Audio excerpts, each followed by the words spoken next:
Hello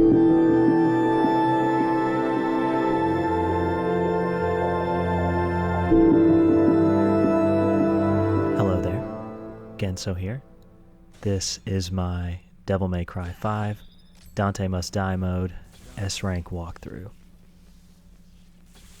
And this is one of those projects that when I decided to conceive a YouTube channel that I definitely wanted to be a part of it. When this game came out a few years ago, I was entranced by it and spent a lot of time with it, and I've spent a lot of time with all of the Devil May Cry games, and just really happy to finally be bringing this to other people where they can see my gameplay, and hopefully I can offer some advice for someone who's attempting something similar to this. So to begin here, we're just going to be taking on a few of the impuses with Nero.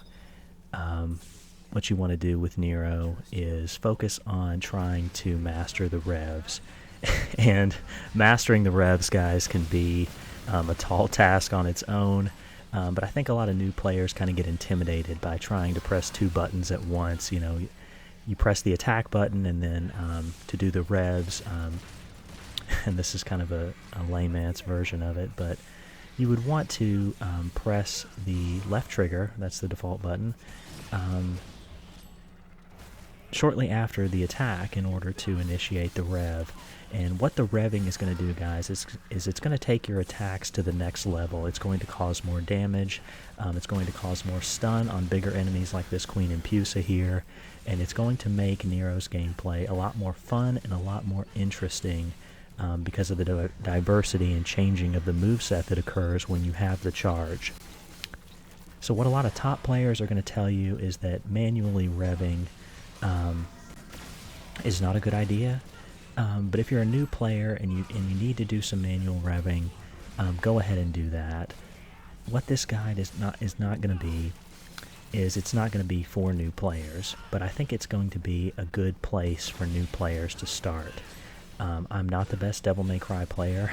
You're going to see a lot more interesting and, quite frankly, more developed and more skillful gameplay from other channels on YouTube, but I don't believe that, especially for newer players, I don't believe that watching that can be a good jumping in point, because you see, you know, crazy jump canceling and comboing off of enemies' heads, and you think, there's no way I can do that.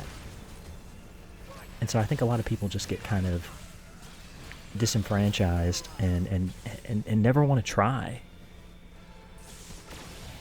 And so, you know, watching my gameplay here is going to be a good jumping in point, I think, for people, because you're not going to see perfect play. You're going to see me, you know, screw up. This is a no damage guide. I'm not going to be taking any damage in any of these missions, and I will be going through all of the missions, but you will see fairly consistent play from me throughout. And I really should be talking about this fight, because this is probably one of the most difficult missions to no damage in the game. So Urizen, the premise of this fight is pretty simple. He has a crystal. You're going to beat up the crystal. Once the crystal's broken, you're going to get a chance to hit him for a short period of time. And then he's going to respawn the crystal if you can't kill him quick enough. And you're going to repeat the first phase again. So, Urizen, a lot of his attacks are very simple. He has this one here where the lasers hit the ground. He has this one here where explosions come up from the ground, and that has a lot of range, guys. You need to be very high to avoid that. He can do it very quickly, too, so you need to be on your toes. He's also going to do this laser that sweeps.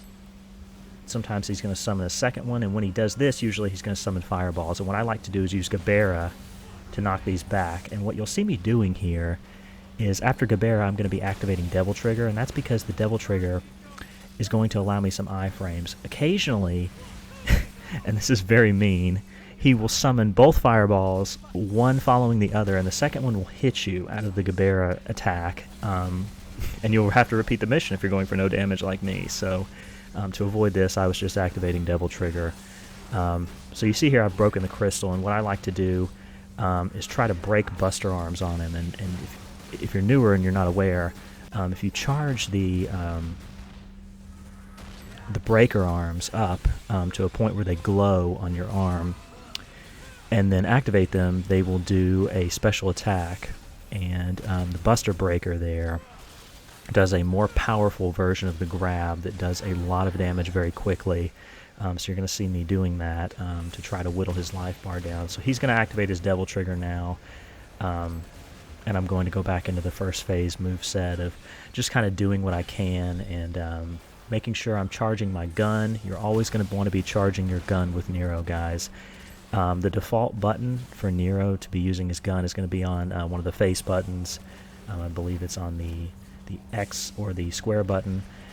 What you're going to want to do is really want to move that to one of the triggers. I have it on the R2 trigger because it's easy for me, and that's kind of how I played in Devil May Cry 4. But you can really do it however you want. You just want to be making sure that you're charging that at all times, and when you see that you've got a full charge on it, you want to blast it at Urizen. What that's going to do is, once it's reached full charge, is in addition to the damage that it does initially, it will cause an explosion later that does some extra damage. So again, here you see me knocking back the fireballs, coming in real quickly, and you see that right there, he does the explosions on the ground right when you go in, so it's not very safe to get in there. You're going to see me go in very briefly a couple of times and do a couple of quick attacks and then get back out of there, but mostly just trying to stay safe here, trying to avoid these ground explosions and these time-slowing orbs that he does that can be very dangerous because he can do any one of his other attacks while you're stuck in there, and you'll take mandatory damage unless you activate Devil Trigger. So again, going back in here, getting a few attacks, and you'll see the crystal's almost broken again, and at that point we're just going to be going all out to try to get him.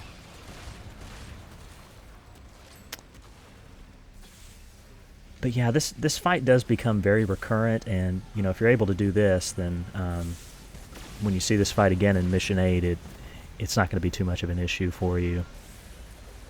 If you can do no damage here, you're not going to have any trouble breaking that crystal again.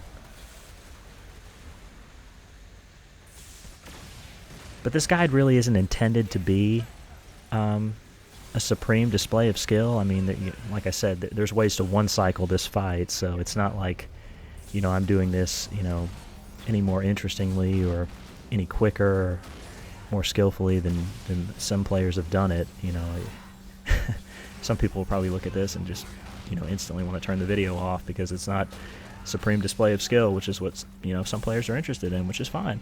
But I'm more interested here in just kind of